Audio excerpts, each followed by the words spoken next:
how to make text or image to video on Gen-3 Alpha. In order to successfully do that, what we need to do is we need to hover to this particular sidebar. I'll scroll down and you can see in here tools. So click on this all tools right here and then you should be able to see in here all the tools that they have. So let's head over and choose this text or image to video. Just click on this. And then once you have clicked on that, this will open this next page. And you can head over and then try this. So just drop in here an image, or you can also just describe anything. So for example, for this right now, let's put in here a dog running on the field. So you can put in here anything that you want. You can also add image or just text. So it actually depends on you. So for example, for this one, let's head over and click on this generate right here.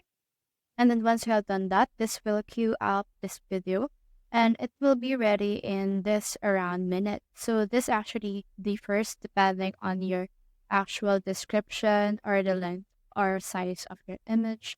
So just wait for this to be generated in just a few minutes. So as you can see right here, it has successfully generated a video with our text right here. So a video is dog running in the field. And we can see in here a dog that is actually running on the field. So you should be able to see it right here. So that's how to make text or image to video on Gen-3 Alpha. Hope we helped.